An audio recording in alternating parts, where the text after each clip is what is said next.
I was young. I thought I could do anything. Had I known what I was up against, it would have scared the hell out of me.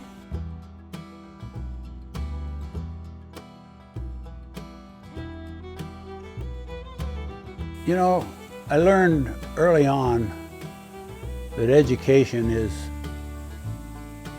not necessarily schooling.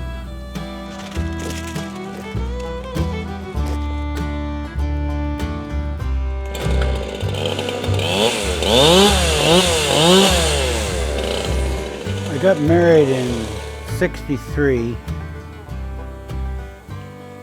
and I'd already decided I was going to leave Grass Valley.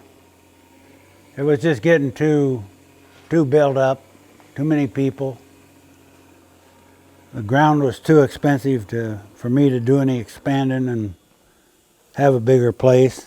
I came up one time by myself, drove around up through into Canada, looked around, and it was snowing pretty hard until I got back into the Willamette Valley.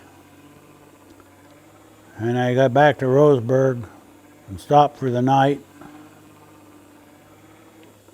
And I called a realtor, his name was Lynn Beckley, and he took me out to see a ranch the next day. Maxine and I had already made a trip up here to visit her uncle in Lebanon, so we'd been up here. Anyhow, I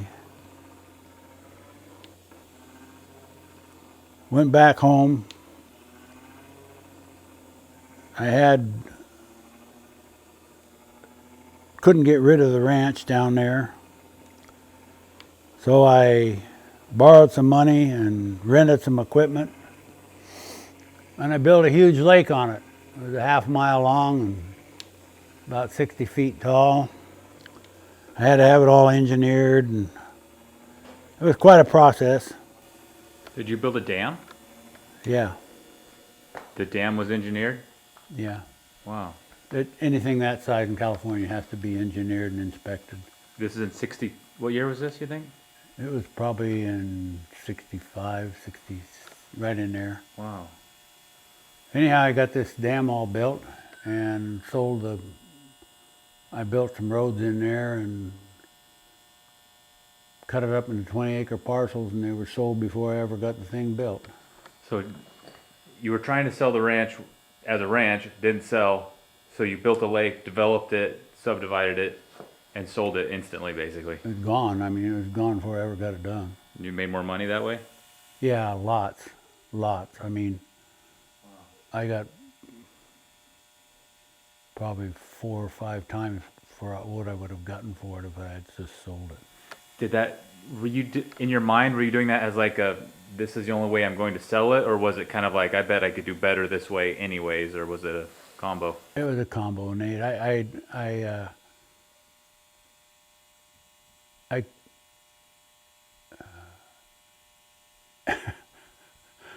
was young. I thought I could do anything. Had I known what I was up against, it would have scared the hell out of me.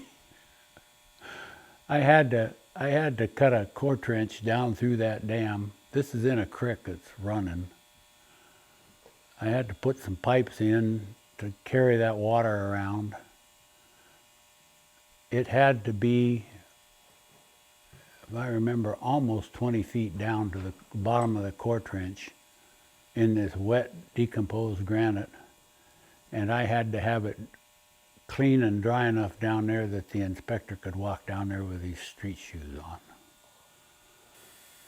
Now, what kind of experience with heavy equipment and such had you had up till this point? well, I'd run cat. I'd run scraper. I'd run cat. You know, I'd had quite a bit of experience, really. I had one cat of my own. I bought another one when I went into that project. I rented a couple cats and 3 scrapers from my brother-in-law,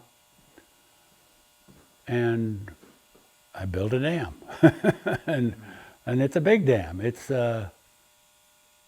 almost 200 feet. It's 180 some feet through the base.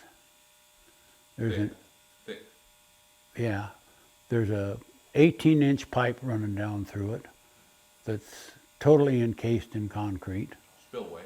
No, this is a pipe, drain pipe. Drain pipe. Collecting subsurface water. No, this is a drain pipe, so you can drain the dam if you Oh. have to. Oh. It's got a valve on it that I put inside. I put a 1.5-inch pipe inside a 3-inch pipe and ran down the face of the dam. And then I put through the top part of the dam and brought it out the other side so that the rod can't bend. Usually they stack them up on some kind of pillars and stuff, and they're all that, yeah. wobbly. Yeah. Well, I put this all underground, so it can't move, but it's inside another pipe, so it can't wheel. Right. And then I filled the damn thing up with oil. Oh, good. Wow. I put seals on it, filled it up with oil. Anyhow, it goes up and down to pull the gate. And I got around to where I was having to build the spillway, and fortunately, I was pretty sure I'd run into rock. I ran into some really good solid rock on that side, and I was drilling and shooting it. And because the rocks were, they're granite, but they're huge, you know. And I'd drill 3 or 4 feet of holes across it, and then I'd fill them full of dynamite, go get under the cat, set them off, and shove the stuff down the creek, and do it again.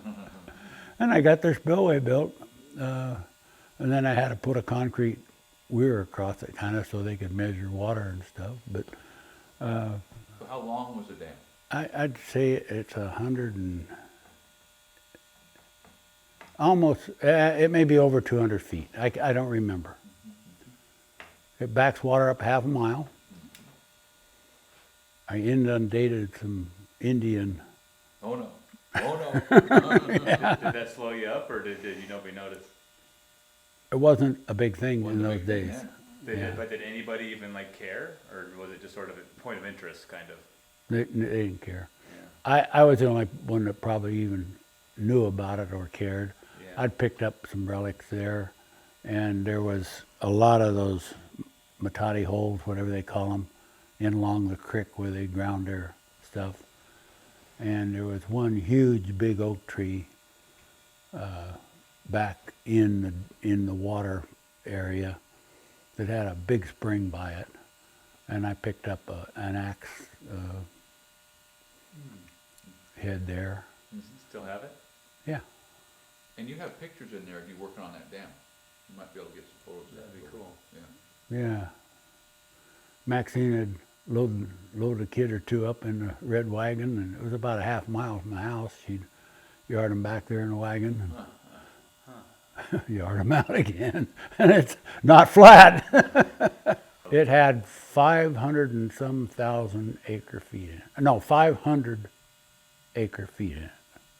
Did all of the lots kind of like border up to this lake, or was it sort of- Almost all of them. almost all? I had 2 areas that were held in common, and I almost got sued over that.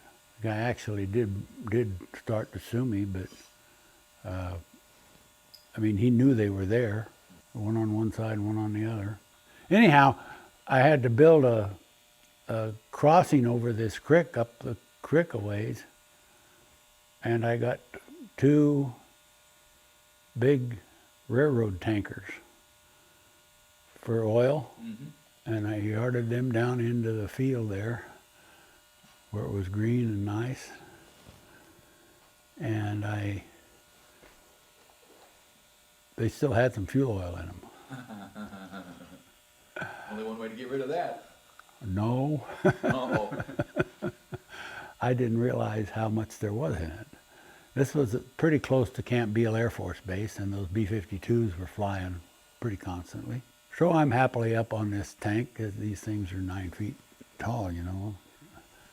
And I'd cut the end out of the upper end, flopped it out, And I'm up on the other end with my torch cutting away there, and I hear this B-52 take off. And he gets louder and louder and louder and louder. And pretty soon the tank starts getting warm. And you look down and the jet engine was blowing out of the tank you were standing on. No, I looked up and the fire's going about 50 feet in the air on the other side, and I'm under a power line that's going like this from the heat. Oh, no. Step back and enjoy the show. Let it burn. I couldn't put it out. Yeah. Fortunately, it was in an irrigated pasture, and it didn't set the world on fire, and the power line didn't break, so it finally went out. So I cut a little hole in the bottom of it and let the other one run out before I started. So did you say those lots all sold before the subdivision was done, basically? Yeah. Wow. So you, at that point, then you were moving, you were ready to go. Well, I had the money, and I came back up here. The place that I'd looked at that I really wanted to buy was gone. Yeah. Where was that? Oh, it's down there on the river there. Douglas County, though. Yeah, right where you cross. Carol Whipple owns it now. Big crossing. Right, Yeah, right there. nice. Yeah. That was sweet. Sweet. $150,000 it sold for. Really? Yeah. How many acres? A lot of acres. 800 and some odd. The whole bottom bench bend of that river. Oh, it was 3/4 of a mile of river. I can't remember how many 100 acres of bottomland there. Nicest ground on the river, anyway. It's 30 feet deep, Yeah. you know. And then she had quite a bit of upland there. Oh, it's a beautiful place. Yeah. But I bought this place here in Green Valley, and Maxine never seen it. Really? So I came back down there and I said, well, I bought a ranch. Here we go. Load her up, kids. How long did the whole lake development take, like once you kind of decided this is my best option, and then you kind of started that till you sold the last one and were moving? It took me all of one spring and summer, and then I was most of that winter and stuff building the roads, Wow. getting the crossing in, Huh. and I had So a year, but a year saw the project from start to finish. yeah. Unbelievable. Wow. I had a guy working for me. His name, I don't remember his last name. His name was Bill. And he was an old Marine. And he was running scraper. And this kid was running one of Gene's 25 push loading the scrapers. A bulldozer. TD-25. Yeah. Push load, yeah. And he wasn't any too gentle, The kid. right, on his connection. When he'd come up to the scraper, he was moving a little too fast. Bang! You know, I'd hear this bang! I see Bill get off scraper one day, drop the belly down. He walks around, he gets up on that kid's cat. He grabs him by the shirt front.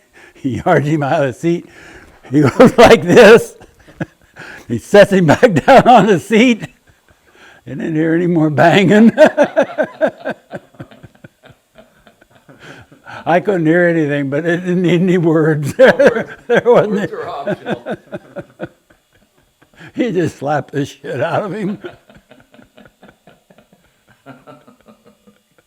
You know, our world's changed so much. Oh, man.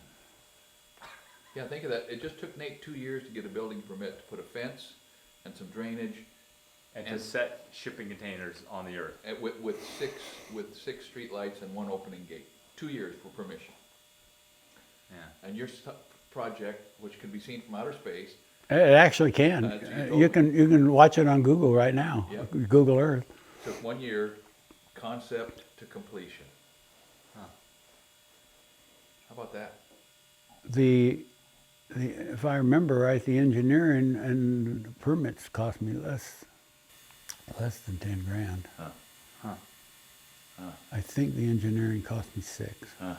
And that little inspector, he was a pain in the ass. They are. And he'd come out and do compaction tests, you know. They'd get this little thing and they'd stamp it full, and because you got to have all that fill up to 90-some%. And it's got to be watered. We had a water truck on it, and I had sprinklers running on the barrel pits so that it'd soak it down. I'd go up and rip them at night and then water them down, and then we'd move over to another place and do it back and forth. Anyhow, he just was constantly on my tail. Got to have them working back, got to have them working back, got to have more water, got to have more of this, got to have more of that. You're too wet. You Sure. know? Too dry, too wet. Yeah, too wet. dry, too wet. But when I got all done, he gave me a book with all these pictures that he'd taken. Oh, really? Yeah. He's the only reason I got those pictures. I'll be darned. Huh. Yeah, He was on your side and you didn't even know it. right. Yeah. How old were you when this is happened? Less than 30, right at it. Wow. Do you remember anybody like telling you it was possible or not possible? Were people like, Well, Did- my, did my anybody- brother-in-law was constantly telling me, you can't do that, you don't know how to do that, you can't do that. But I never listened. Because he was an excavator kind of guy. No, my other brother-in-law, Oh, okay. my sister's so brother. there were people who kind of thought it was like a harebrained idea of sorts or not really, or what was like the general They like, thought it was too ambitious. It was, and it was. I mean, Yeah. here's this dumb kid that, you know, I knew how to run a cat. I knew how to do, this is a pretty good sized job. Yeah. yeah, You know, I had 4 guys working for me. I didn't have any money. Sure. all on debt, basically. Yeah, I borrowed 10 grand from the bank to start this thing. Spent that on engineering.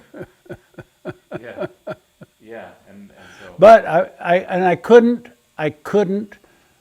utilize the deposits on the property until it was completed.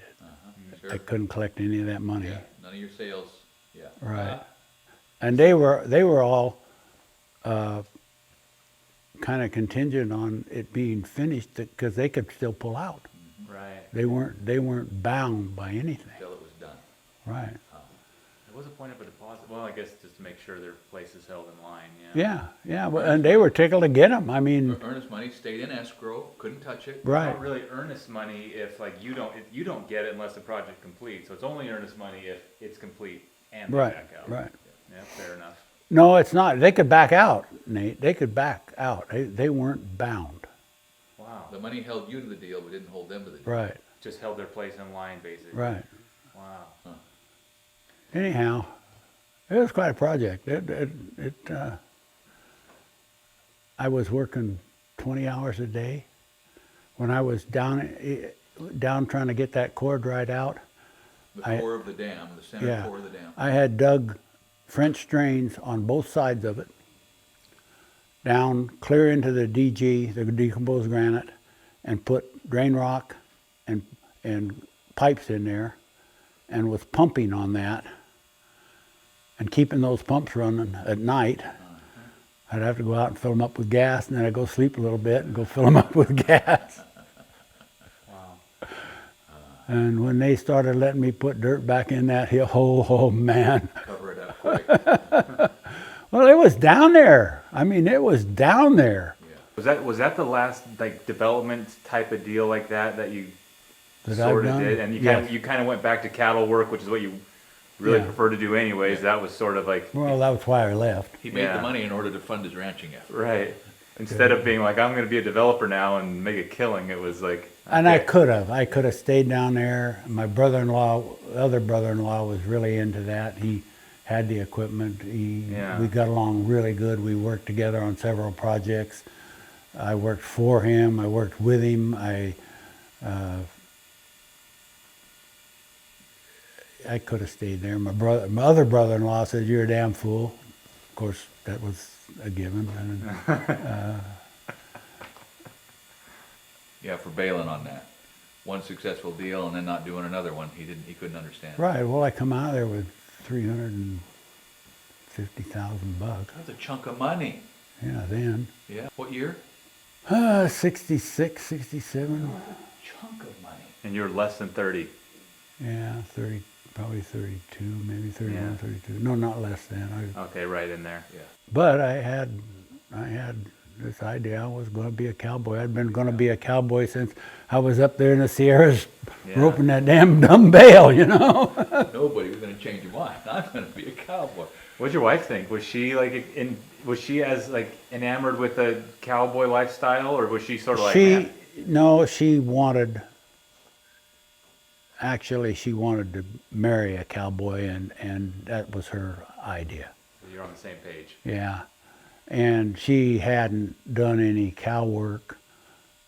She was a pretty gifted horse person Yeah. as far as riding. But she learned pretty fast, and that's what we did for lots of years. And she's just as good a cow person right now as you want to be around.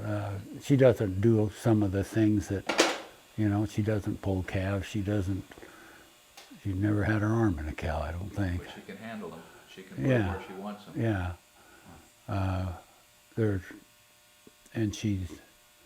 My friend Tom once told me, she said, I'm really sorry, that's one of my failings in life, Tom Bailey. Tom Finley, Tom Finley, yeah. that I didn't have Jan help me more out with the cattle. Yeah. And Maxine's always been there and, Yeah, and yeah. done the thing. You And, guys were partners. yeah. And it's been good.